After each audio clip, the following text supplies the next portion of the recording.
저는 오늘 국회 정상화와 6월 임시의 소집을 요구하며 국회 본회의장 앞 농성에 들어갑니다. 해도 너무한 국회입니다.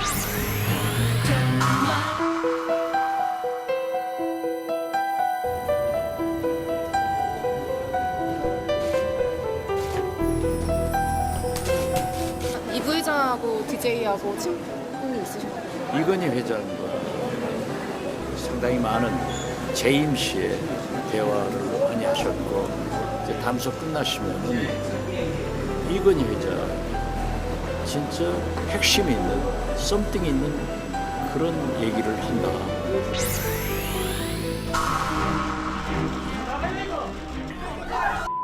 왜 죽이셨습니까? 유가족에게 하고 싶은 말 없으십니까? 마지막으로 한 말씀만 해주세요. 정정사진 올려놓고 물만 떠놓고 그냥 기다리고 있어요. 근데 오늘 얼굴 관계가 안 되고 그냥 너무 화가 나더라고요.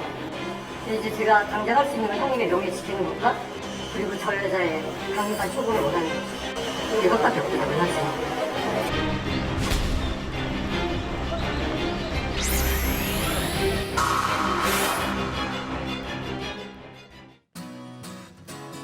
네, 6월 12일 정치부회 시작합니다.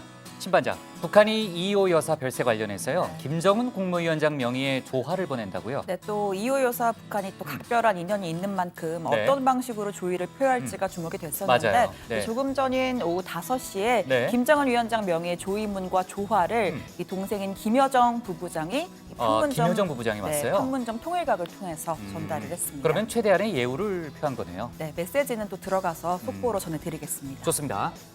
최 반장, 아까도 영상이 잠깐 나왔지만요. 전 남편을 잔혹하게 살해한 혐의로 기소된 기소가 됐나? 이제 검찰에 송치된 이제 고유정 씨가 오늘 약간 나오는 그런 모습을 봤는데 오늘도 이제 머리카락으로 얼굴을 가렸네요. 네, 이미 뭐 경찰서 내부에서 취재진 카메라에 포착이 돼서 얼굴은 한 차례 공개가 됐었잖아요. 네. 하지만 이 외부에서는 지난번과 마찬가지로 긴 머리를 앞으로 늘어뜨려서 지금 네. 얼굴을 뭐 보이지 않고 있는데 사실 이 경찰이 신상 공개 결정을 내리더라도 강제로 뭐 보여줄 수 있는 방법은 없기 때문에 네. 좀 실효성에 대한 의문이 글쎄요. 제기가 되고 있고요. 그러다 보니까 아까 들으셨지만 유가족 입장에서는 글쎄요. 과연 이게 제대로 된 신상 공개냐라면서 항의를 분노하는 모습을 아까 하기도 잠깐 했습니다. 봤잖아요. 그렇습니다. 네, 좋습니다. 우리 들어가서 얘기 좀 이어갑시다.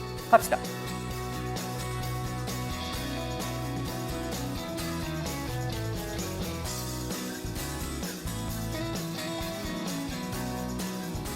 네, 반장들 자리에 앉았으면 정치보회를 시작하죠.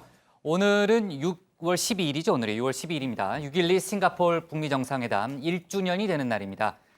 반장들하고 그동안 정치보회를 하면서 외교안보 이슈를 많이 다뤘는데 1년 사이에 참 많은 일들이 있었다라는 생각이 지금 이 순간 바로 머릿속을 많이 스쳐가는 사건들도 많고요.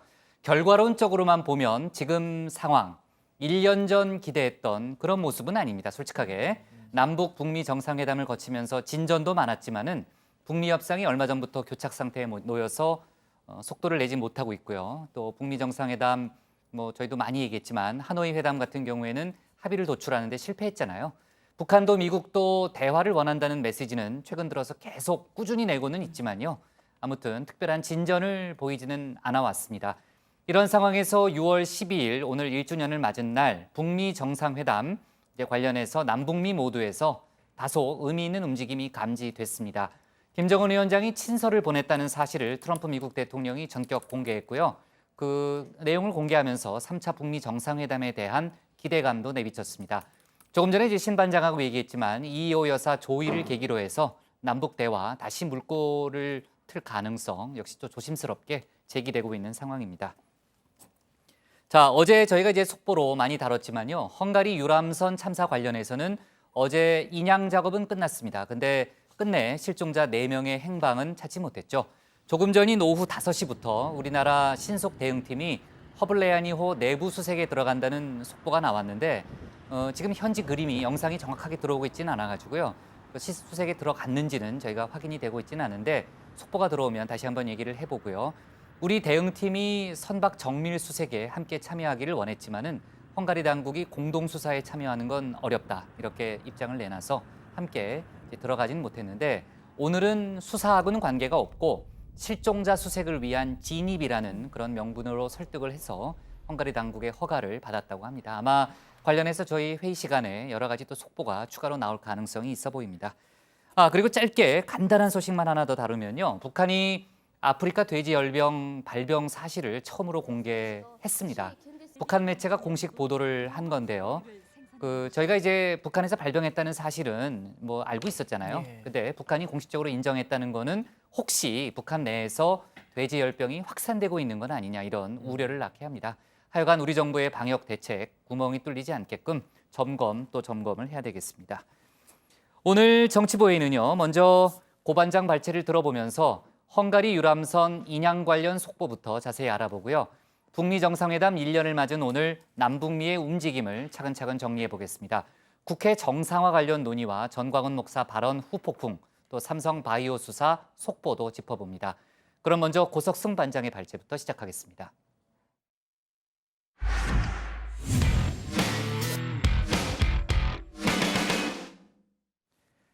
어제 허블레아니호가 참사 13일 만에 물 밖으로 나왔습니다. 참사 당시의 상황을 말해주듯 처참한 모습이었죠.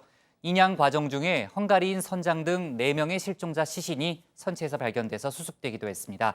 하지만 여전히 실종자 4명은 찾지 못하고 있는 상황입니다. 조금 전인 오후 5시쯤부터 우리나라 인양팀도 이제 현지 수색에 들어갔는데요. 고반장 발제에서 자세한 속보 내용 짚어보도록 하겠습니다. 네, 어제 허블레아니호가 다시 모습을 드러냈습니다. 참사 13일 만이었습니다. 우리 시간으로 오후 1시 47분, 현지 시간으로는 새벽 6시 47분 시작된 인양 작업은 7시간 가까이 걸렸습니다. 인양과 선체 수색을 동시에 진행한 데다 인양 과정에서 선체 훼손이 발견돼 추가 와이어를 연결하는 데 시간이 걸렸기 때문입니다.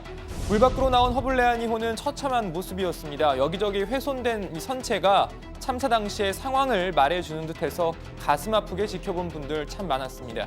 특히 배 뒤쪽 왼편이 눈에 띄었는데요. 바이킹 식인호에 들이받친 흔적으로 추정이 되는 부분입니다. 지금 보시는 것처럼 난간은 또 일부 떨어져 나가 있고 아래쪽은 찌그러져 있습니다. 지금 보시는 부분 같은데요. 자, 관련 내용은 선체 조사 소식 전해드릴 때 다시 정리해드리겠습니다. 자, 그리고 어제 인양 과정에서 실종자 시신도 잇따라 수습됐습니다. 조타실에서 헝가리인 선장의 시신이 발견되고 곧이어 허블레아니호 선실 안팎에서 한국인 시신 3구가 수습됐습니다.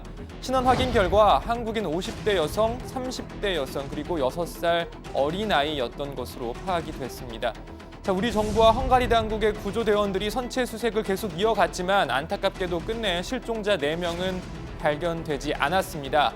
참사 발생 15일째인 오늘까지도 여전히 4명은 실종자 명단에 남아있는 겁니다. 그동안 인양 작업과 별개로 수상 수색과 공중 수색 계속 진행돼 왔습니다. 참사 지점에서 100여 킬로미터 떨어진 곳에서 실종자 시신이 수습되기도 했죠. 우리 정부 그리고 헝가리 당국은 실종자를 찾기 위한 수상 수색을 더 강화하겠다고 밝혔습니다.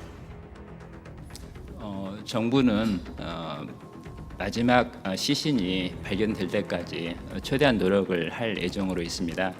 향후 수색을 어떻게 해나갈지에 대해서 논의를 하고 그 결과를 적절한 경로를 통해서 발표하도록 하겠습니다. 그리고 현재 허블레아니호는 참사 지점으로부터 10km 정도 떨어진 체펠 섬으로 옮겨져 있습니다. 헝가리 수사 당국은 정확한 사고 원인을 밝히기 위한 선체 조사를 진행 중입니다. Hajót azt rövid időn belül a Csepel-szigeten a szabad kikötőbe fogjuk szállítani, ott folyik tovább a szemle szakértők bevonásával. Így hajózási, nautikai és műszaki szakértők bevonásával folyik a rendőrségi szemle, valamint az ügyészség képviselői is jelen lesznek. 동시에 우리 정부의 선체 추가 수색도 현재 진행되고 있는 것으로 전해지고 있습니다. 실종자가 추가로 발견될 가능성 아직 배제할 수 없습니다. 헝가리 부다페스트 유람선 참사 소식 들어가서 더 이야기해보고요. 이번엔 엊그제 잠깐 글로벌 TMI 시간으로 전해드렸던 홍콩 범죄인 인도 법안 관련 소식 다시 이야기해보려고 합니다.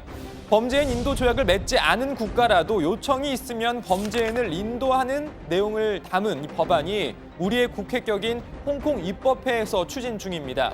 반중국 활동 탄압 등 표현의 자유 훼손을 우려하는 홍콩 시민 100만여 명이 지난 주말 대규모 시위했다는 소식 전해드렸는데요. 오늘 두 번째 집회가 열렸습니다. 홍콩 입법회에서 법안 논의를 재개하기로 한 날짜가 바로 오늘이었기 때문인데요. 수많은 시민들이 입법회 주변으로 모였습니다. 평일인데도 새벽부터 수천 명의 시민들이 시위를 이어갔는데 알고 보니 홍콩의 주요 대학 학생들이 동맹 휴학을 한 데다 상당수 기업과 상점들도 오늘 하루 문을 닫고 이른바 동맹 파업에 나섰습니다. Now you can see the government even ignore a million people's opinions, so it's quite difficult to estimate what will happen later. But at the time being, honestly, I'm not so. I'm quite disappointed, and I don't think they will listen to the people, and they will still go ahead. But I think they will pay for it. 시위가 격화되자 물대포도 등장했습니다. 그러나 시민들은 시위를 중단하지 않고 이어갔습니다. At first, we thought the march might have some power to voice out to the government, but this act is actually showing that they did nothing. They don't care about our voices. It's really sad. 일단 홍콩 입법회는 법안 논의를 중단하고 연기하기로 결정했습니다. 하지만 친중파인 캐리람 홍콩 행정장관과 마찬가지로 친중파가 다수를 점하고 있는 입법회는 법안 통과를 밀어붙일 모양새입니다. 그런데 홍콩의 현재 상황이 미중 갈등의 대리전 양상을 보이고 있다, 이런 분석이 나오고 있습니다. 미국이 홍콩 시위대의 주장을 지지하고 나서자 중국도 발끈했습니다. The United States expresses its grave concern about the Hong Kong government's proposed amendments. The United States shares the concern of many in Hong Kong that the lack of procedural protections in the proposed amendments could undermine Hong Kong's autonomy and negatively impact the territory's long-standing protections of human rights, fundamental freedoms, and democratic values. 我们要求美方客观公正地看待香港特区政府依法修例，谨言慎行。 停止以任何形式干预香港的事务和中国内政。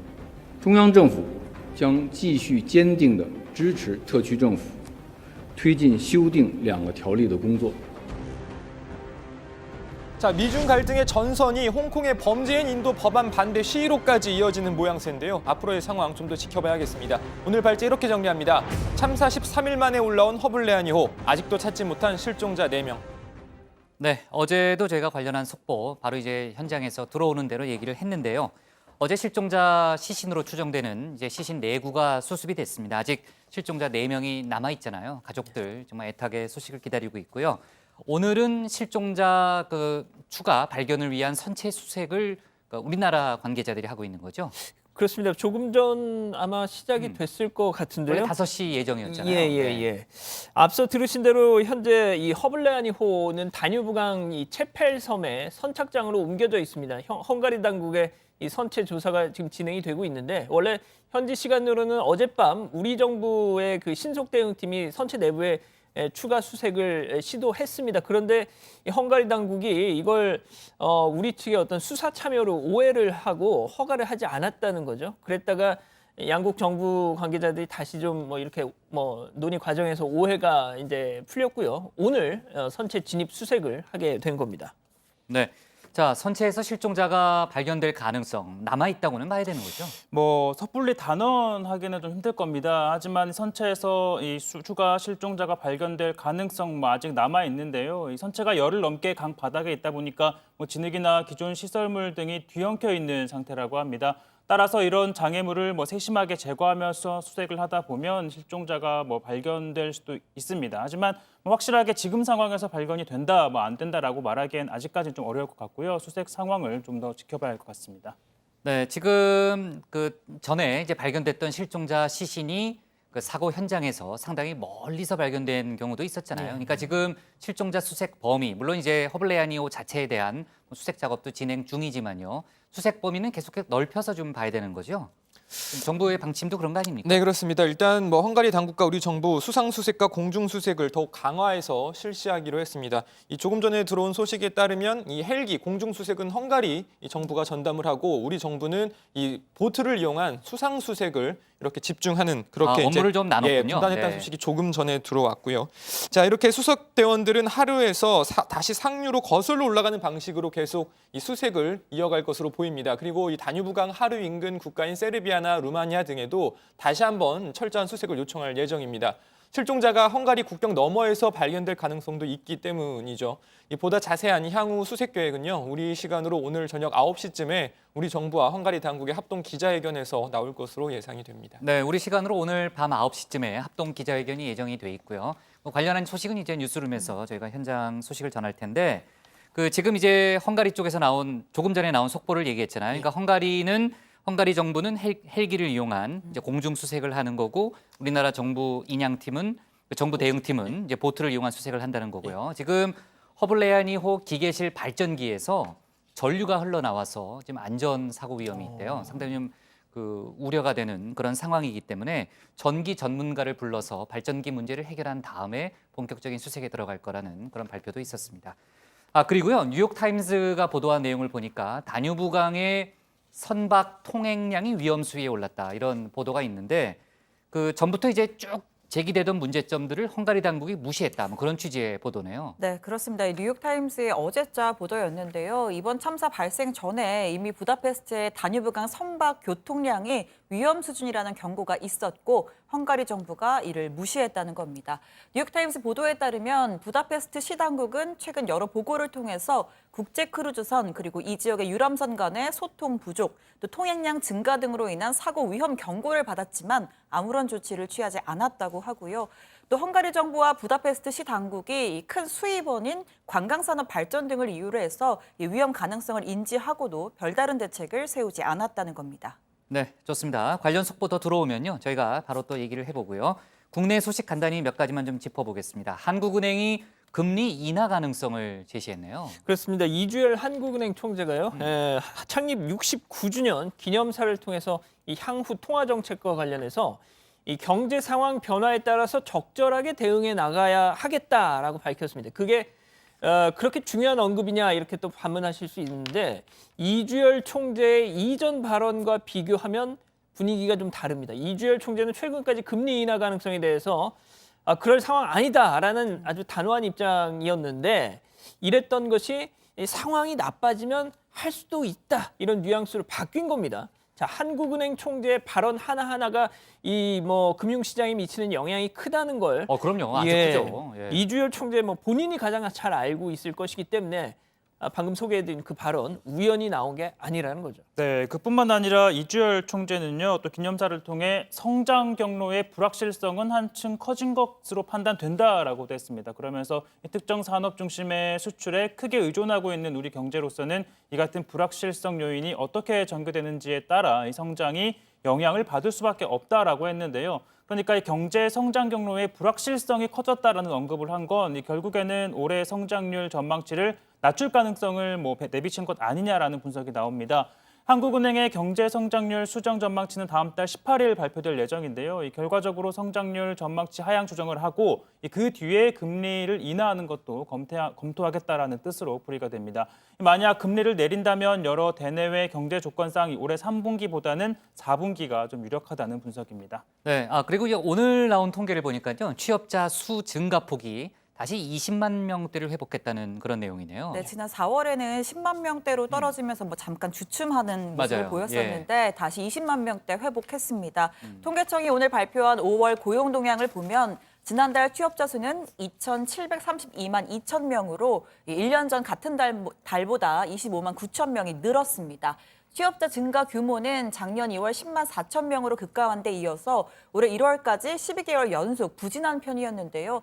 그랬다가 올해 2월, 3월 다시 20만 명대로 회복을 했고, 그러다가 또 4월에는 다시 10만 명대로 주저앉았습니다. 그런데 5월에 다시 20만 명대로 돌아선 거고요. 이 OECD 비교 기준인 15세부터 64세의 고용률은 67.1%로 1년 전보다 0.1%포인트 상승했습니다. 이 수치는 1989년 이후 5월 기준으로는 최고 수준입니다. 네, 한편 지난달 실업자 수는 114만 5천 명으로 1년 전 2018년 5월보다 2만 4천 명 증가했습니다. 이 수치는 같은 조사 기준으로 비교가 가능한 2000년 5월 이래 가장 많은 수입니다. 실업률로 따져보면요, 4%로 지난해 5월과 같았고요. 또 15세부터 29세까지 청년층 실업률만 떼어서 보면 지난해보다 0.6%포인트 줄어든 9.9%를 기록했습니다. 이 고용시장이 전반적으로 혼조 양상이다 이런 분석이 나오고 있는데요. 자, 이와 관련해서 오늘 홍남기 경제부총리는 작년에 부진했던 흐름에서 조금씩 벗어나는 모습이고 정부 정책 성과도 조금씩 나타나고 있는 것으로 보인다면서도 30, 40대와 또 제조업 고용 감소세가 지속되고 있고 대외 불확실성이 확대되고 있어서 고용 관련 여건은 계속 예의주시할 필요가 있다고 밝혔습니다. 네. 자, 하여간 허블레아니호 인형 관련 속보가 더 들어오면요. 고 반장이 좀 챙겨주고요. 지금 이제 발전기 문제가 있다니까 시간이 조금 더 걸릴 것 같네요. 네. 오늘 기사 제목 이렇게 정리하겠습니다. 정부 신속 대응팀 선박 진입해 실종자 수색으로 제목을 잡겠습니다. 다음은 신혜원 반장의 발제를 들어보겠습니다.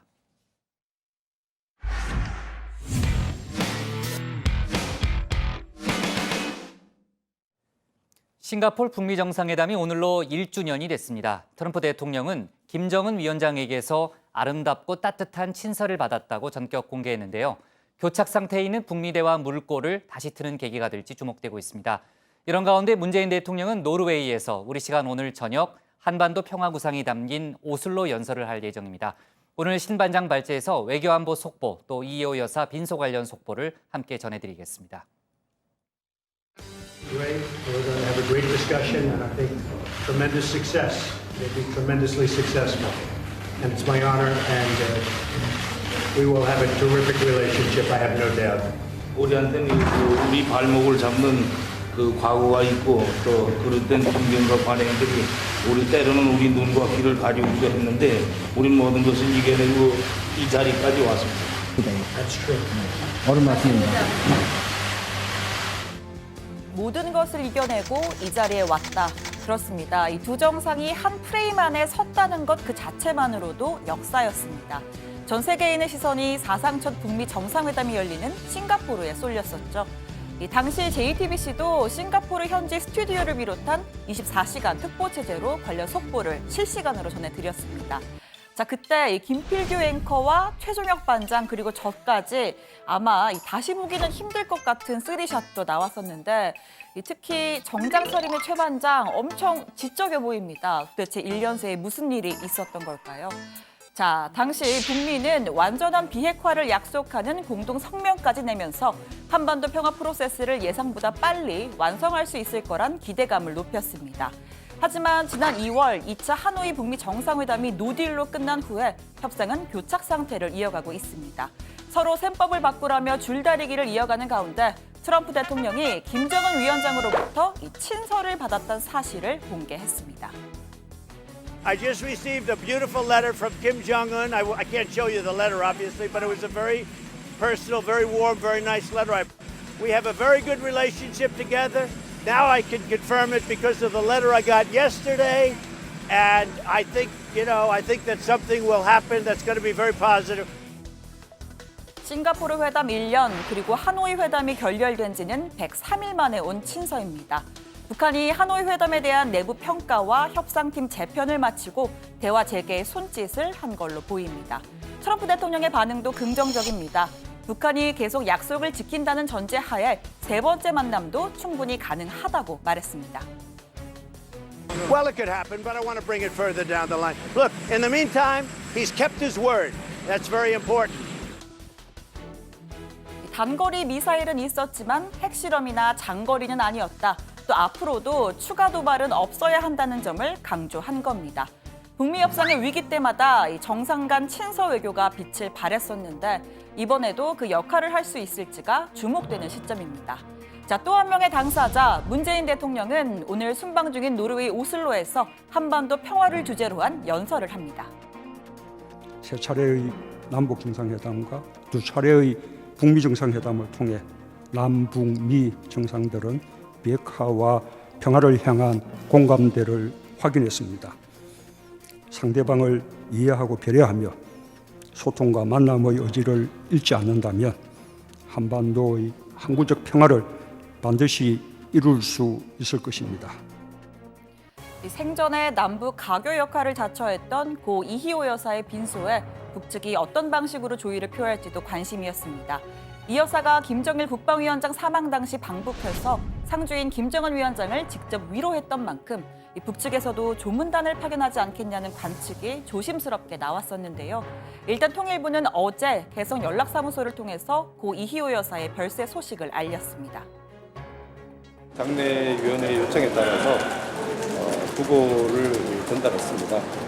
지금 상황에서는 다양한 가능성을 열어놓고 저희들이 준비를 하고 있습니다. 좀 기다려 주시면 좋을 것 같습니다.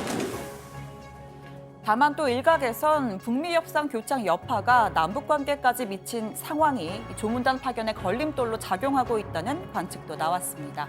민주평화당 박지원 의원은 김정은 위원장이 정치적 의미를 떠나서 인간 도의적으로 반드시 조문 사절을 보내야 한다고 말했습니다. 김정일 위원장 사망 때 우리 이호 여사님이 김정은 위원장을 아마 한국 사람으로 맨 먼저 만난 것이 우리 이호 여사님이 될 거예요. 지금 정치적 의미를 떠나서 거듭 말씀드리지만 동양 한국의 관원 상제는 가고 오고 답례해라 이렇게 얘기를 했으니까 소식 기다립니다. 북측은 조금 전 오후 5시 판문점 통일각을 통해서 김정은 위원장 명의의 조의문과 조화를 전달해왔습니다. 전달자는 김 위원장의 동생인 김여정 제1부부장이었습니다. 조문단을 파견하지 않는 대신 이 최측근이자 당 고위급 인사인 김 부부장이 역할을 맡은 것으로 보입니다. 우리 측에선 정의용 청와대 국가안보실장과 서호 통일부 차관, 또 유족 장례위원회를 대표해서 박지원 민평당 의원이자 김대중 평화센터 부이사장이 맞이했습니다. 오늘 청와대 발제 이렇게 정리하겠습니다. 6.12 북미회담 1주년 친서로 대화제에 손짓하는 김정은 위원장입니다. 네, 고 이희호 여사 별세 관련해서 북측이 김정은 위원장 명의의 조화와 조전을 보내왔죠. 시간은 오후 5시인데 지금 관련한 영상이 들어오고 있지 않아서 제가 이제 영상을 보여드리진 못하고요. 아마 저희 회의 도중에 혹시 영상이 들어오면 제가 다시 얘기를 하고 그 정의용 국가안보실장이 지금 나갔다는 거 아니겠습니까? 좀 더 자세한 얘기는 또 청와대에서 발표가 있을 수도 있고 전반적인 속보가 들어오면요. 제가 다시 얘기를 좀 해보겠습니다. 자, 지금 김여정 부부장, 북한 김정은 위원장의 여동생이자 실세 중에 실세인데요. 그 김여정 부부장을 보냈다는 거는 최대한의 예우를 했다. 이해를 갖췄다. 이렇게 볼 수 있는 거죠. 네, 그렇습니다. 다시 한번 이제 정리해서 말씀드리면 북측은 오늘 개성 남북 공동연락사무소를 통해서 김정은 국무위원회 위원장 명의의 조의문과 조화를 전달하겠다 이런 의사를 밝혀온 겁니다. 자, 이를 위해서 오늘 오후 5시 판문점 통일각에서 귀측의 책임 있는 인사와 만날 것을 제의한다라고 했죠. 자, 우리 측 이 북측에서는 북측을 말하는 겁니다. 북측에서는 이 조선노동당 중앙위원회 책임 일꾼인 김여정 동지가 나갈 것이다라고도 했습니다. 자, 우리 측에서는 정의용 청와대 국가안보실장, 또 서호 통일부 차관, 그리고 장례위원회를 대표해서 박지원 김대중 평화센터 부이사장이 판문점으로 나갔습니다. 네, 예정된 시간이 5시였으니까 네. 아마 지금쯤 양측이 만나서 그렇겠죠. 전달을 받았을 텐데 네. 이 출입사무소 영상 자체는 지금 공개가 아직 안 된 상황이고 네. 이 조화 차량을 검역을 거친 후에 네. 빈소가 있는 그 세브란스 병원으로 이동을 한다고 하고요. 저희가 그러면 조화 자체는 세브란스 병원에서 볼 수 있겠네요. 네, 그리고 또 관련해서 또 청와대에서 또 네. 이렇게 소개를 할 예정입니다. 속보 그래요? 전해드리겠습니다. 청와대에서 입장 발표가 있으면요. 네. 좀 시간 알려주면 저희가 바로 현장을 연결해서 직접 들어보는 걸로 하죠. 알겠습니다. 네. 지금 어제도 저희가 이런 얘기를 했지만요. 북한이 조문단을 직접 보내지 않겠느냐라는 그런 관측이 있었습니다. 근데 조문단은 보내지 않고 조화와 조전으로 일단 대체를 했고 대신 조금 전에 얘기했던 대로 김여정 부부장을 보내서 격을 높였다. 이렇게 좀 볼 수 있는데 하여간 조문단을 통해서 뭔가 남북 경색 국면도 해소해 볼 수 있지 않겠느냐 이런 기대감이 있었던 건 사실이잖아요. 그렇습니다. 앞서 발제에서도 말씀드렸지만은 북한은 2009년 김대중 전 대통령 서거 때 김정일 국방위원장 당시 이튿날 명의의 조전을 보냈고 김양건 당시 통일전선부장 등으로 구성된 조문단이 왔었죠. 반대로 이희호 여사는 김정은 위원장 지금 부친인 선친인 김정일 국방위원장 사망 때 조문을 위해서 직접 북한에 갔었습니다.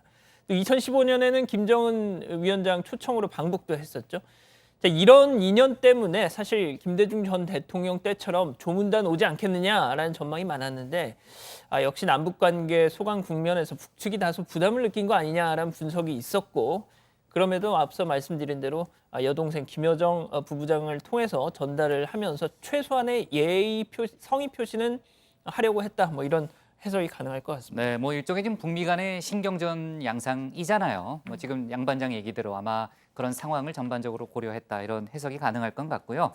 이희호 여사 별세 관련 얘기를 좀 해보면 빈소에는 오늘도 추모 발길이 뭐 이어졌다면서요? 네, 신촌 세브란스 병원 장례식장이죠. 고인을 애도하는 추모객의 발걸음이 이어지고 있습니다. 특히 이 고 김대중 전 대통령의 뭐 이른바 정적이라고 할 수 있는 전두환 씨의 부인이죠. 이순자 씨도 빈소를 찾아 눈길을 끌었는데요. 오전 9시 50분쯤 빈소를 찾아 이 영정 앞에 헌화한 다음에 이 차남인 김홍업 전 국회의원을 비롯한 이족들과 간단한 인사를 나눴습니다. 그리고 빈소에 온 지 약 1분여 만에 바로 자리를 떠났다고 합니다. 이희호 여사와 이순자 씨가 생전에 난을 서로 보내는 등 교류를 이어왔다는 그런 얘기를 아까 저도 들었어요. 네, 이희호 여사는 이 김대중 전 대통령 당선 이후에 전두환 씨 내외 생일 그리고 명절마다 거의 빠짐없이 축하난을 보냈다고 합니다. 전 씨 측 관계자 역시 이순자 여사도 이 답례로 김 전 대통령 내외 생신 또 명절 때 난을 보내면서 서로 이렇게 교류를 이어왔다고 했고요. 평소 고인에 대한 고마운 마음을 갖고 있었고 빈소를 찾은 것도 이런 차원일 것이다라고 설명을 했습니다. 그리고 어제는 전두환 씨 명의의 근조 화환도 보내왔습니다. 네, 자 조금 전에 이제 이순자 씨의 얼굴도 봤지만요.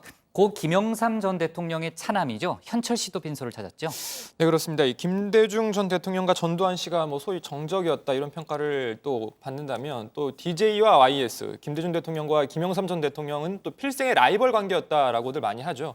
현철 씨는 조문을 마친 뒤에 이 여사님에게 신년이 되면 인사드리러 갔는데 병세가 이렇게 나빠지신 줄 몰랐다. 깊이 애도한다면서 안타까움을 표했습니다. 고건, 이수성 전 국무총리와 또 이재용 삼성전자 부회장 등 정재계 인사들도 추모를 이어갔습니다. 추거홍 주한 중국 대사도 이른 아침부터 빈소를 찾았습니다. 또 미국 국무부는요, 대변인 명의의 성명을 통해 한반도의 평화와 번영을 위해 삶을 바쳤으며 남북 간 대화를 촉진한 그녀의 노력을 잊지 않겠다라고 추모했습니다. 자, 외교안보 소식으로 다시 넘어갔어요. 아까 트럼프 대통령의 발언을 저희가 잠깐 들어봤죠. 트럼프 대통령이 김정은 위원장의 친서를 받았다는 사실을 공개하면서 뭐 아주 무슨 아름다운 친서였다. 뭐 이런 표현까지 썼습니다. 저희도 이제 정치부회 때 여러 번 다뤘지만은 북미 정상 간의 친서 외교가 상당히 어려운 국면마다 큰 역할을 했잖아요. 그러니까 이번에 친서가 다시 공개되면서 내용은 알려지지 않았지만 친서를 받았다는 사실이 공개되면서 뭔가 톱다운 협상이 재개되는 거 아니냐 이런 기대감을 높이고 있죠. 네, 트럼프 대통령이 어제 백악관 기자들을 만난 자리에서 김정은 위원장의 아름다운 친서를 받았다 이렇게 밝혔습니다. 내용을 공개할 수는 없지만 굉장히 개인적이고 또 따뜻하고 좋은 편지다라고 설명을 했는데요. 자, 이번 친서는 하노이 정상회담이 결렬되고 북미 대화가 중단된 지 한 103일 만에 나온 친서입니다. 트럼프 대통령은 뭔가 매우 긍정적인 일이 있을 것이라고 생각한다라고도 했고요. 이 북한이 하노이 회담 이후 내부 평가와 협상팀 재편 등을 마치고 대화 재개의 신호를 보낸 것이라는 해석이 나옵니다. 트럼프 대통령이 3차 회담도 가능하다 이런 얘기도 했죠, 양 반장. 예, 볼턴 그 백악관 국가안보 보좌관 같은 날 이제 뭐 월스트리트저널 행사에 참석을 해가지고 이 3차 북미 정상회담 전적으로 가능하다. 다만 김정은 위원장이 열쇠를 쥐고 있다. 그들이 준비될 때 우리도 준비된다. 그들이 일정을 잡고 싶은 때면 언제든지 가능하다. 뭐 이런 얘기를 했습니다. 일주일 전에 북한이 외무성 대변인 명의로 이런 얘기했지 않습니까? 미국이 셈법을 바꿔야 한다고요. 자, 이번에는 어떻게 보면 반대 메시지가 나온 셈이죠. 일각에서는 김정은 위원장이 적극적으로 이 하노이 회담 실패를 만회하고자 하는 의지가 있기 때문에 이 실무 협상을 통해 먼저 입장차를 좁히고 3차 정상회담 단계를 밟을 것이다. 뭐 이런 관측도 나오고 있습니다. 그리고 최근 미국 언론이요. 김정은 위원장의 이복형인 김정남이 미국 CIA의 정보원이었다는 보도를 내놨잖아요. 트럼프 대통령이 이에 대해서도 언급했다고요? 네, 먼저 그 워싱턴 포스트의 애나 파이필드 베이징 지국장이 위대한 계승자란 자신의 이 책에서 제기한 설이었죠. 이 살해된 김정남이 미 CIA 정보원이었으며 이를 알게 된 김정은 위원장의 명령으로 살해가 됐다라는 내용입니다. 트럼프 대통령이 김 위원장 친서를 언급하면서 먼저 이 문제를 꺼내 들었는데요. 한번 들어보시죠. I saw the information about the CIA with respect to his brother or half-brother, and I would tell him that would not happen under my auspices. 자, 그러니까 이 내치하에서는 그러니까 내가 대통령으로 있는 한 그런 일은 일어나지 않을 거다, 뭐 이런 맥락에서 얘기를 한 겁니다. 그러니까 정보 당국을 통해서 이 김정은 체제에 위협이 될 만한 활동을 하지 않겠다는 걸 공개적으로 얘기하면서 이 김 위원장에게 유화적인 메시지를 보낸 것이란 분석이 나옵니다. 네. 자, 김정은 위원장의 조화 관련 아직은 뭐 영상이라든지 더 구체적인 얘기가 들어오고 있지는 않은데 그 속보가 들어오면요, 제가 현장을 연결하든지 해서요 다시 한번 얘기를 나누겠습니다. 오늘 청와대 발제 이렇게 제목을 잡을게요. 북한 김여정 통해 이희호 여사 조의문 전달로 제목을 잡겠습니다. 다음은 양원보 반장의 발제를 들어보겠습니다.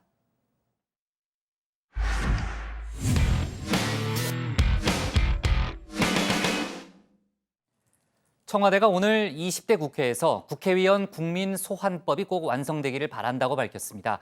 국민소환제 도입 청원에 대한 답변을 통해서죠. 어제는 정당 예산 청원에 대한 답변을 하면서 국민이 내년 총선을 기다리기 답답하다는 질책이라고도 얘기한 바 있습니다.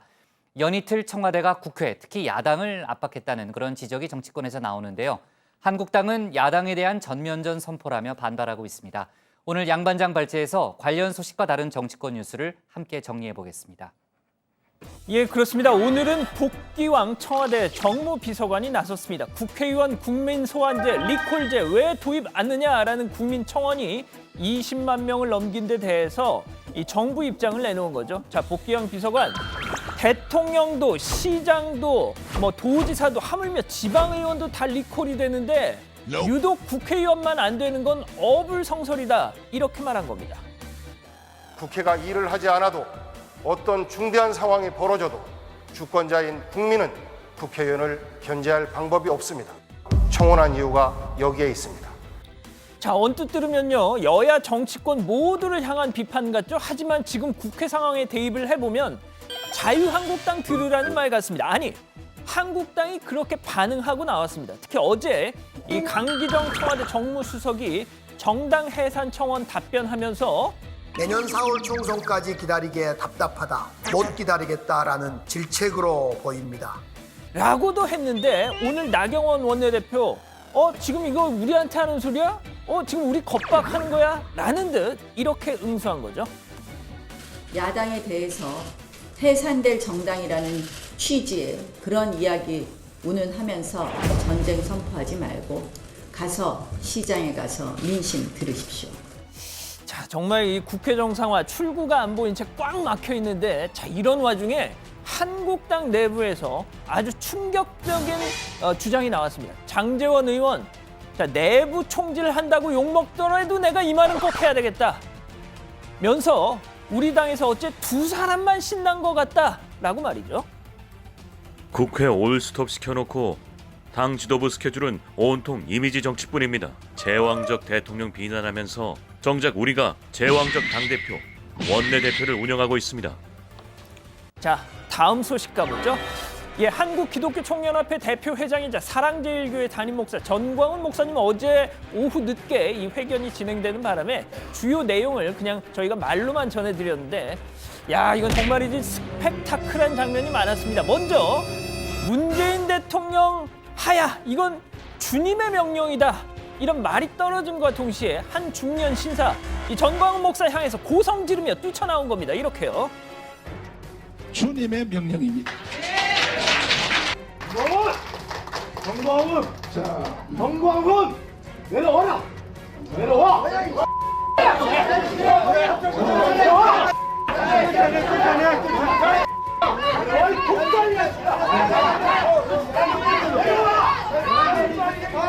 아이고 세상에, 머리 막 잡아뜯고 때리고 밀치고.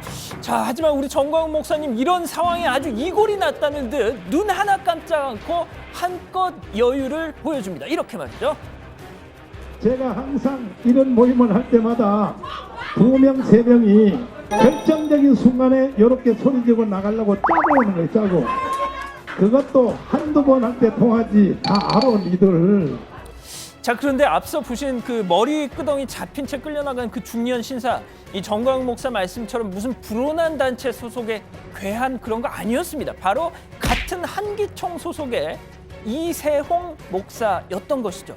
자, 이러면 좀 얘기가 달라지는데 말이죠. 자, 어쨌든 회견장 이렇게 열기 후끈 달아오르자 전 목사 마지막 사자후를 토합니다. 이렇게요.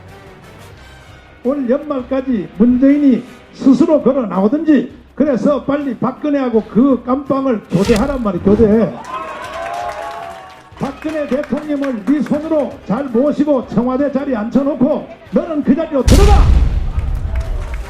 야, 이것도 혹시 주님의 명령일까요? 자, 어쨌든 이 회견 끝나고 청와대 분수 앞으로 자리를 옮겼습니다.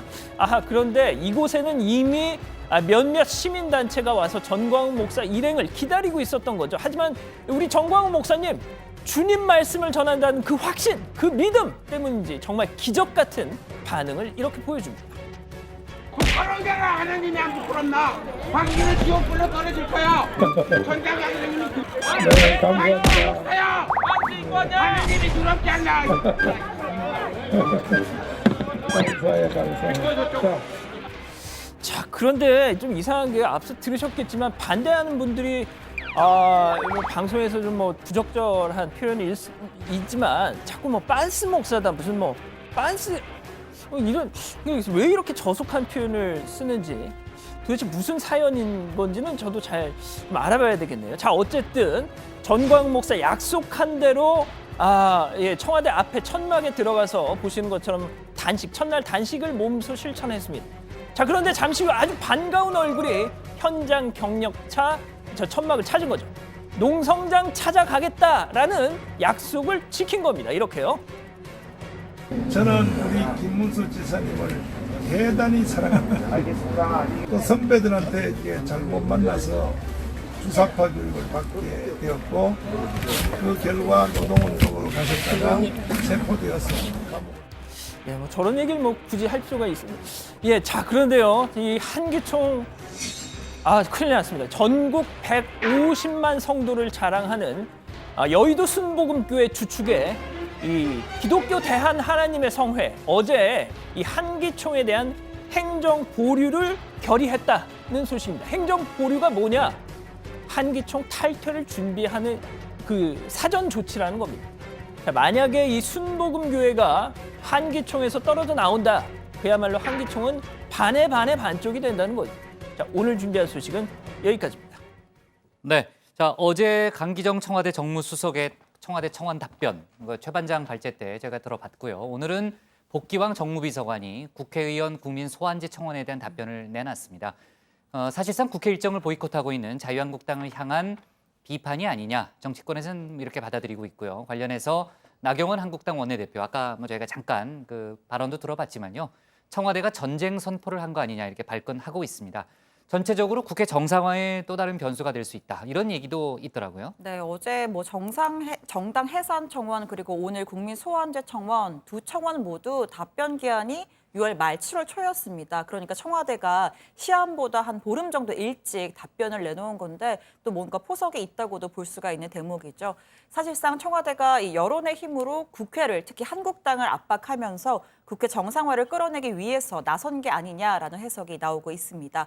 청와대가 직접 뭐 선수로 뛰면 정치적 부담이 따른다는 걸 알면서도 이 민생 법안 처리 또 추경 처리 지연을 더는 두고 볼 수 없다는 절박함이 더 컸다는 분석이 나옵니다. 네, 설령 이제 청와대가 여론을 통해 자유한국당을 압박하려 했다 하더라도요.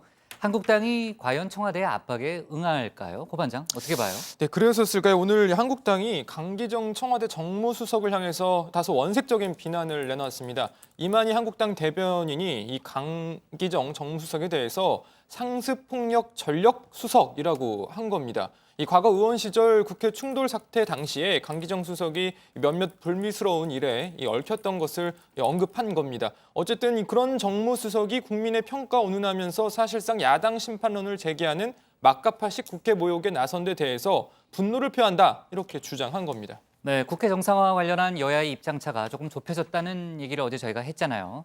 지금 얘기했던 이런 사안이 과연 영향을 줄지 안 줄지 좀 더 지켜봐야 될 사안인 것 같고요. 그리고 아까 양 반장이 소개했던 한국당 장제원 의원의 메시지는 아주 눈길이 가네요. 네, 이 황교안 대표 그리고 나경원 원내대표에게는 가장 아픈 메시지였는데요. 장 의원은 싸울 때 싸우더라도 할 일을 하라는 게 민심이라고 생각한다. 이토록 엄중한 국민의 질타 속에서도 한국당에는 소위 투톱 정치밖에 보이지 않는다라고 목소리를 높인 겁니다. 이 투톱은 당연히 그 대표와 원내대표를 말하는 거겠죠.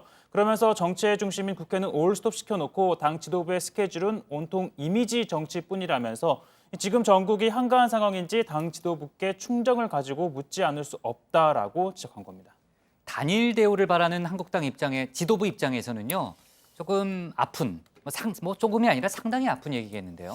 예, 그리고 장제원 의원은요, 이게 당 지도부만 비판한 게 아닙니다. 동료 의원들도 함께 좀 아픈 지적을 했는데, 이 상황이 이렇게 돌아가고 있는데 이 당내에는 침묵의 카르텔만 흐르고 있다. 건강한 비판은 사라진 지 오래다라면서 국민이 바라는 국회의원의 모습이 하루 종일 지역구에서 주민들과 악수하고 다니는 거냐라고도 했습니다. 저 혼자 하는 이 절규가 메아리 없는 외침인 줄은 알지만 구태 정치를 바꾸는 작은 미랄이라도 됐으면 좋겠다 이렇게 적어놨더라고요.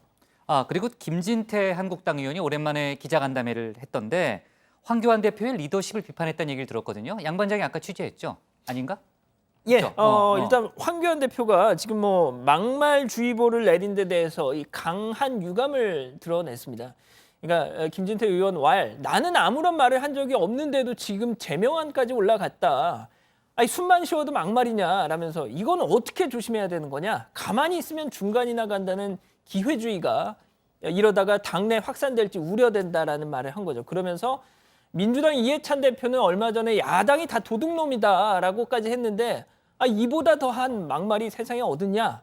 황교안 대표 왜 그건 사과를 못 받으면서 자꾸 우리한테만 사과를 하라고 하느냐? 이렇게 황교안 대표 리더십에 대해서 강한 불만을 제기한 겁니다. 근데 김진태 의원이 5.18 망언 논란 관련해서 징계를 받은 당사자잖아요.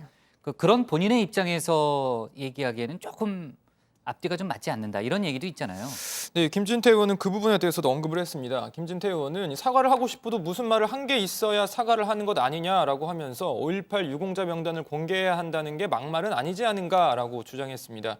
공청회 주체에 이름을 빌려준 내가 온갖 갑질과 비리의 대명사인 손혜원 의원보다 나쁘다는 건가라고도 주장했습니다. 하지만 다른 당에선 지만원 씨가 국회에서 어떤 주장을 펼지 뻔히 알면서도 이름을 빌려준 거 아니냐 이런 지적도 하고 있죠. 네, 저희가 이제 그 국회 발제 때 한번 다룬 바 있는데 홍문종 한국당 의원이 대한애국당 입당을 시사하는 그런 발언을 집회에서 했잖아요.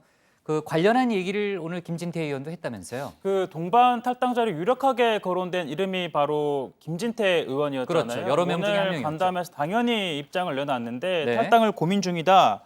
탈당을 고민 중이라고요? 그럼 탈당을 한다는 얘기예요? 라는 게 아니라 아니라요? 오히려 홍문종 의원에 대해서 이 탈당 신중하게 재고해 봐야 한다라면서 만류를 했습니다. 태극기 세력을 품어야 한다는 데는 동의하지만 방법론은 다를 수 있다라고 선을 그은 건데요. 하지만 그러면서도 한국당과 애국당의 통합은 찬성한다는 입장이었습니다. 네. 자, 그나저나 신 반장이 좀 피곤해 보이는데 이게 너 좀 어색하다. 이거 어제 축구 봤죠? 네, 오늘 약간 지각했죠? 아닌가? U20 네. 준결승 보느라 또. 봤어요, 진짜 끝까지? 하냐고 묻잖아요, 지금. 지각은 하지 않았어요. 지각은 안 했어요. 네. 어쨌든 이 새벽 5시 반에 경기가 끝나가지고 조금 피곤한데 또 오늘 열심히 또 일을 했죠. 네. 그럼 어때요? 오늘 경기의 총평을 한번 간단히만 들어봅시다. 일단 이강인 선수에게 새로운 별명이 생겼다. 네. 네, 원래 막내형이라는 별명이 있었는데 지금 연기 천재라는 별명이 추가가 됐고요. 그 전반 39분이죠. 프리킥 키커로 나서가지고 공을 차기 직전에 마치 나는 어디로 찰지 결정 안 했다는 듯 눈을 이렇게 굴리는 그 장면. 그리고 굴리자마자 공을 바로 차서 최준 선수가 또 바로 논스톱 슈팅으로 결승골을 넣었잖아요. 그 장면이 오늘 또 하루 종일 화제가 됐습니다. 네. 자, 하여간 우리 젊은 선수들 아주 대단하더라고요. 파이팅이. 일요일 새벽이죠. 결승전도 기대를 해보겠습니다. 자, 오늘 기사 제목 이렇게 정리할게요. 청와대 국회의원만 소환 안 되는 건 납득 안 되로 정하겠습니다. 다음은 최종혁 반장의 발제를 들어보겠습니다.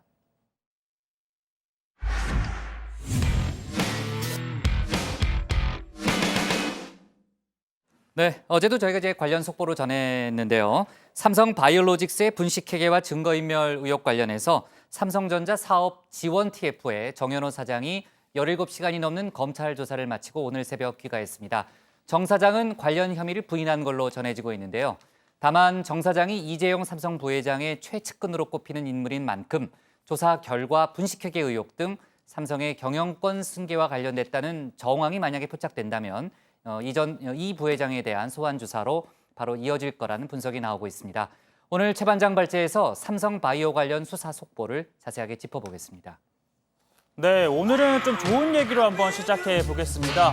커뮤니케이션 마케팅 기업 이 캠페인 아시아퍼시픽과 이 글로벌 여론조사 업체 닐슨이 발표한 2019 아시아 1000대 브랜드에 우리 삼성전자가 1위를 차지했습니다. 8년 연속 아시아 최고 브랜드로 선정된 건데요. 이하 순위는 다음과 같고요. 자, 보고서는요, 폴더블 스마트폰 갤럭시 폴드를 대표적인 이 혁신 사례로 소개를 하며 변함없는 영향력을 확인했다라고 평가를 했습니다.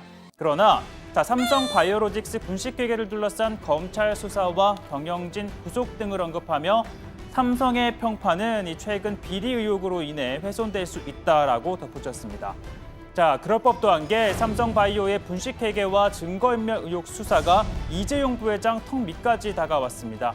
자, 이 부회장의 최측근으로 꼽히는 정현호 삼성전자 사업지원 TF 사장이 17시간 넘는 조사를 받았는데요. 검찰에 들어갈 땐 비공개였지만 오늘 새벽 나올 땐 취재진을 피할 수가 없었습니다. 증거인멸 지시한 거 인정하시나요? 이재용 부회장에게 증거인멸이나 지분제매 보고됐습니까? 부하 직원들 다 구속됐는데 심경이 어떠세요? 증거인멸 최종 책임이 누구한테 있다고 보십니까? 혐의 인정하시나요? 자, 검찰은 지난해 5월 5일 삼성전자 서초동 사옥에서 열린 회의와 그리고 닷새뒤 한남동 승지원에서 열린 회의에 주목을 하고 있습니다. 자, 삼성바이오 김태한 대표 등이 참석한 앞선 회의에서는 증거인멸 방침이 정해졌고, 자, 그리고 10일 이재용 부회장에게 이 내용이 보고된 것으로 의심하고 있습니다. 검찰은 사업지원 TF가 주도적인 역할을 했다고 보고 정현호 사장을 추궁했지만 그는 회의에 참석했다는지도 기억나지 않는다라는 취지의 진술을 되풀이한 것으로 지금 전해지고 있는데요. 검찰은 정 사장을 수차례 더 불러 조사를 한 뒤 구속영장 청구 여부 검토할 방침입니다. 자, 이 정현호 사장은 이재용 부회장이 1991년 삼성에 입사하기 훨씬 전인 1983년 삼성전자에 입사했습니다. 이후 삼성그룹 비서실에서 근무한 뒤 이 하버드 경영대학원 MBA에서 석사학위를 받습니다. 그리고 비슷한 시기 이재용 부회장 역시 하버드 MBA 코스를 밟아 두 사람은 하버드 동문이 됐죠. 자, 그리고 2000년대 이후에는 구조조정본부, 전략기획실, 미래전략실 등 각 시대별 삼성의 컨트롤타워에서 근무를 합니다. 그리고 국정농단 사태를 겪으면서 미전실이 해체가 됐죠. 이후 이재용 부회장이 구속 수감 중이던 2017년 11월 삼성전자 사업지원 TF가 만들어지고 정현호 사장이 이 TF 수장으로 복귀를 합니다. 자연스레 이재용의 복심, 최측근이다, 삼성의 2인자라는 수식어가 붙게 됐습니다. 자, 역대 삼성 2인자들은 오너 못지않게 이슈의 중심에 서 있었습니다. 자, 2000년대 이후 컨트롤타워 수장을 맡은 이학수, 김순택, 최지성, 이름만 들어도 다 아는 인물이죠. 지난 2003년 대선 자금 수사 당시 이건희 회장은 모르는 일이다라고 했던 이학수 전 부회장은 당시 유죄 판결을 받았고, 또 최근 이명박 전 대통령 재판에 증인으로 나오면서 다시 또 관심을 받았습니다. 그리고 최지성 전 부회장은 국정농단 사태에서 핵심 인물로도 꼽혔습니다. 최지성 사장과 그 김정중 사장 이런 분들은 늘 만나십니까? 최지성 실장과는 조금 더 많은 시간을 지내고 있습니다. 정준한테 말사는 돈 줬다는 거 누구한테 들었습니까? 미래전략실 사람들한테 들었습니다. 어느 분한테 받았습니까? 장충기 사장이시죠? 최지성 실장과 최지성 실장? 예. 최지성 실장한테 받으셨어요? 그랬습니다.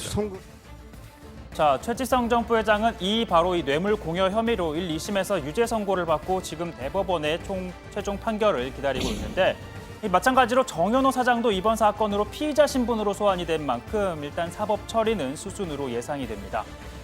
자, 이 부회장은 오늘 수행원 없이 홀로 이효 여사 빈소를 찾아 또 이렇게 애도를 표했습니다. 사실 이효 여사나 김대중 전 대통령이 이재용 부회장과는 이렇다 할 인연은 없지만 선친 이건희 회장과는 재임 시절 많은 대화를 나누는 등 특별한 관계가 있었다고 합니다. IT로 20, 30년 먹고 살 것은 있지만 20, 30년 후 우리 국민이 먹고 살 게 없습니다. 이런 얘기를 해서 과학기술부를 강화하고 정보통신부를 강화했습니다.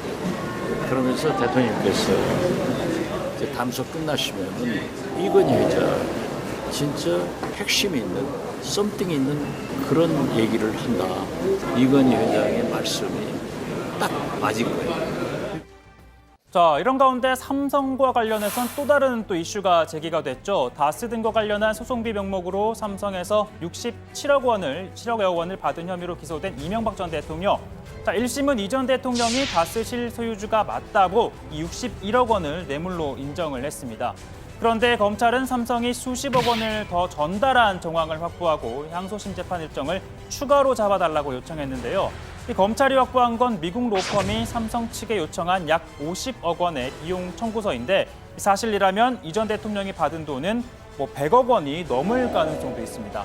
하지만 이 전 대통령 측은 청구서만 있을 뿐 돈을 줬다는 증거는 없다며 뇌물로 인정할 수 없다는 입장을 밝혔습니다. 자, 오늘 발제 이렇게 준비하겠습니다. 삼성 2인자 17시간 조사, 이재용 특미까지 온 검찰입니다.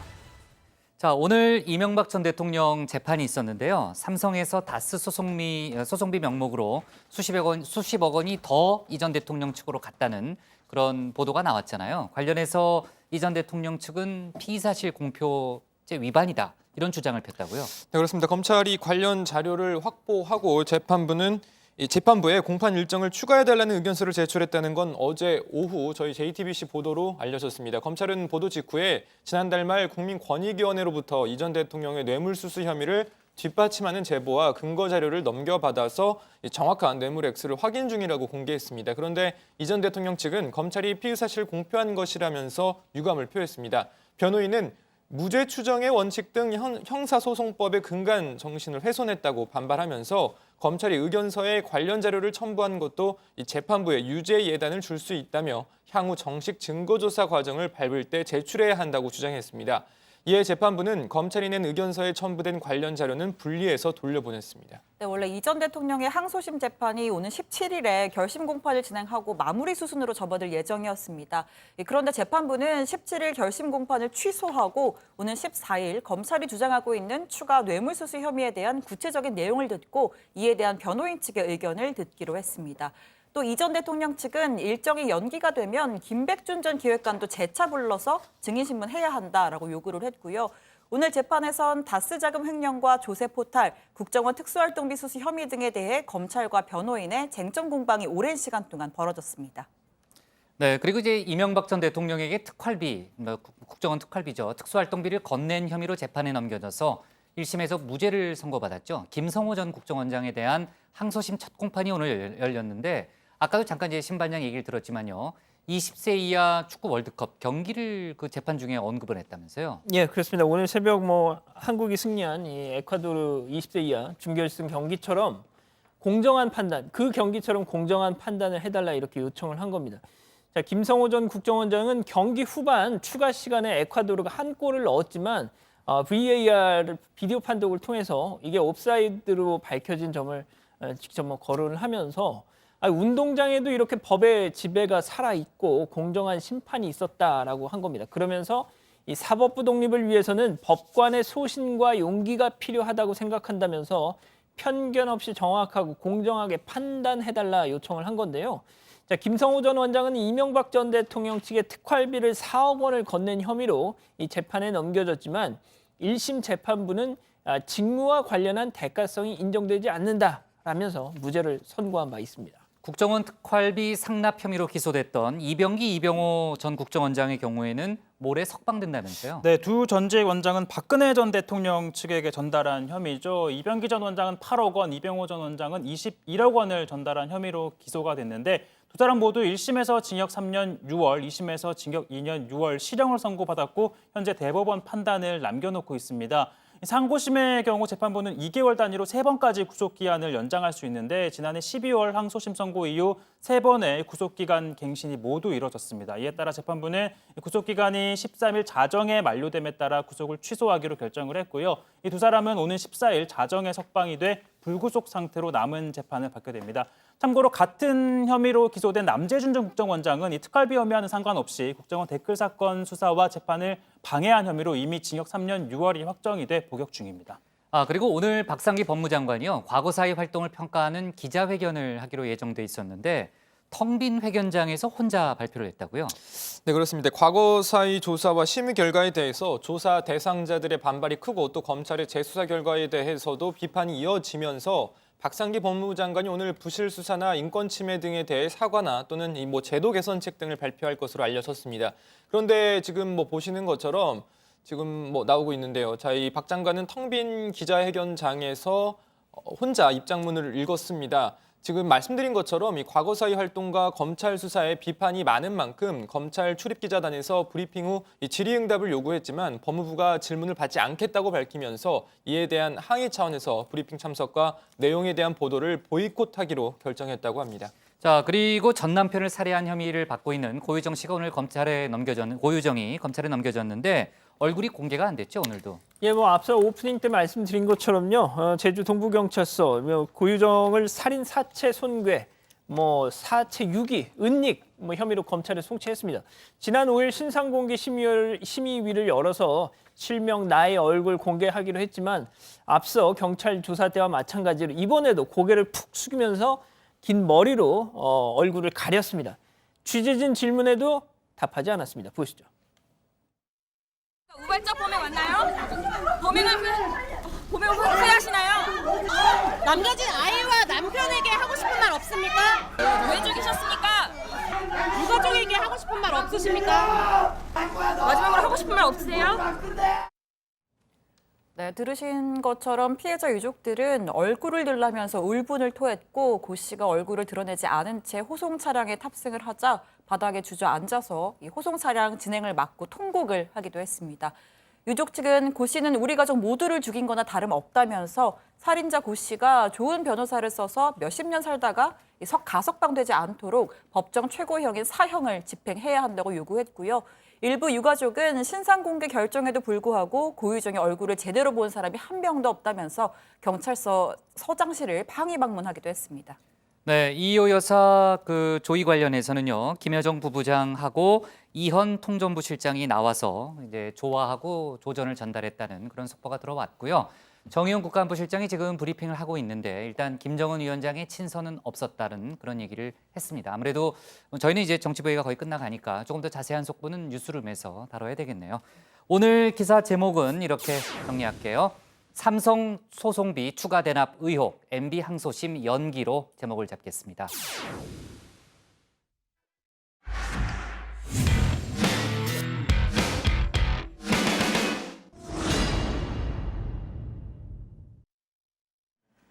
안녕하세요. 톡 쏘는 정치의 강정입니다. 지난 9일 광주광역시 북구의 한 원룸에서 10대 청소년 4명이 친구를 집단 폭행해 사망하게 만든 사건이 발생했습니다. 경찰이 이들에게 어제 구속영장을 신청했는데요. 오늘 법원에서 영장 심사가 있었지만 죄질이 중해 영장을 피할 수 없을 것으로 예상한 4명은 모두 출석하지 않았습니다.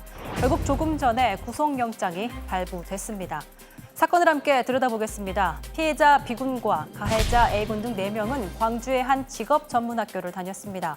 이들은 3월부터 원룸에서 함께 모여 살았는데요. 지난 8일 밤 이른바 놀림 게임을 했습니다. A군을 포함해 4명이 B군에게 일행 중 1명을 놀리도록 시키고 이를 빌미로 B군을 폭행했습니다. 수십 차례 얼굴과 배 등을 때리고 목발과 우산도 휘둘렀습니다. 결국 B군은 숨지고 말았는데요. 원룸에선 찌그러진 목발도 함께 발견됐습니다. 지금 보시는 건 원룸 복도의 CCTV입니다. 지난 8일 밤 9시가 넘은 시간에 4명이 원룸에 들어가는 모습이 포착됐는데 이들이 다시 나온 건 다음 날 새벽 3시 40분이 넘는 시간이었습니다. 이미 범행을 저지른 후의 모습인데요. 그런데 30분 후에 이들은 다시 원룸을 찾았습니다. 이들이 다시 원룸을 찾아간 이유, 단지 반지를 찾기 위해서였습니다. 시신을 방치한 채 이틀 동안 렌터카를 타고 돌아다니던 이들은 결국 부모의 권유로 자수했는데요. 경찰은 지속적인 폭행이 있었다고 판단했습니다. 피해자는 애소하고 평소 어울리지 못한 성격으로 피해자 4명으로부터 3으로부터 지속적으로 괴롭힘을 당해왔습니다. 피해자는 신고를 하거나 다른 사람에게 알리는 등 방어적 조치를 취하지 못하였고 계속되는 폭행에 의해서 사망한 것입니다. 이와 관련해 청와대 국민청원 게시판에 피해자 가족의 지인이라고 밝힌 청원인이 글을 올렸는데요.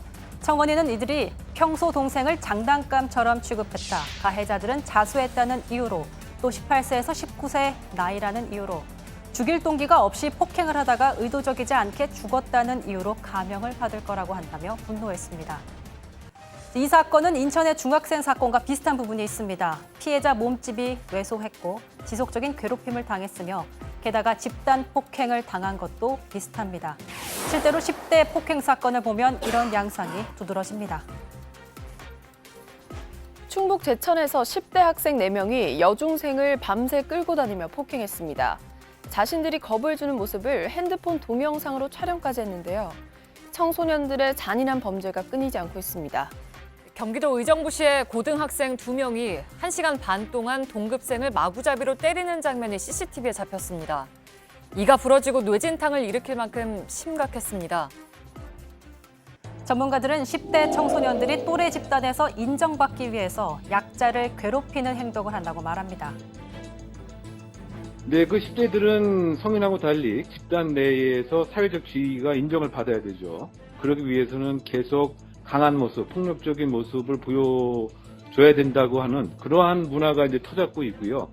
약자를 마치 그 놀이처럼 하는 그러한 왜곡된 부분 문화가 이와 같이 10대 폭행을 가중시키는 그런 요인이라고 생각이 됩니다. 갈수록 심해지는 10대 범죄, 단순히 처벌 강화로만 그칠 것이 아니라 학교 안팎 청소년들을 돌보고 교육하는 종합적인 대책이 필요하다는 지적이 있는 만큼 구체적인 고민 시급해 보입니다. 네, 자 원래 프리뷰할 차례인데요. 조금 전에 이제 얘기했지만요, 그 북한 김여정 부부장의 메시지 관련한 여러 가지 속보들이 나와서요, 그 속보를 정리하고 끝내는 걸로 하겠습니다. 자, 아까 얘기했지만은 북측에서는요, 김여정 부부장하고 이현 통전부 실장이 나왔고요, 조의문과 조화를 전달했습니다. 지금 정의용 국가안보실장과 박지원 의원이 우리 측에서 나갔잖아요. 정의용 실장의 브리핑 장면을 저희가 보고 있고요. 이제 김여정 부부장은 이런 메시지를 전했습니다. 이희호 여사님의 그동안의 민족 간의 화합과 협력을 위해서 애쓰신 뜻을 받들어서 남북 간 협력을 계속해 나가길 바란다는 지시가 있었다. 이건 아마 그 김정은 위원장의 메시지겠죠. 그런 메시지를 전달을 했고요. 그 박지원 의원이 이제 김여정 부부장에게 조문단이 오지 않아 아쉽다 이런 얘기를 했고, 김여정 부부장은 조문단을 안 보내는 이유에 대해서는 특별한 설명은 없었다고 합니다. 그 김정은 위원장의 친서 또 문재인 대통령의 친서는 따로 없었다는 설명이고요. 지금 조의문과 조화를 신촌 세브란스 영안실에 있는 유족과 장례위원회에 전달할 예정이라고 합니다. 그 영안실 쪽에서도 다시 한번 장례식장에서도 브리핑이 있다고 하니까요. 전반적인 얘기는 저희가 뉴스룸에서 좀 다뤄야 되겠네요. 네, 좋습니다. 오늘 정치부에는 여기까지로 마무리를 짓고요. 저희는 내일 오후 5시 10분에 다시 찾아뵙겠습니다. 고생하셨습니다. 네. 고생하셨습니다. 네. 중간에 기침이 나오려고 그랬죠. 네. 할 말이 없었어요.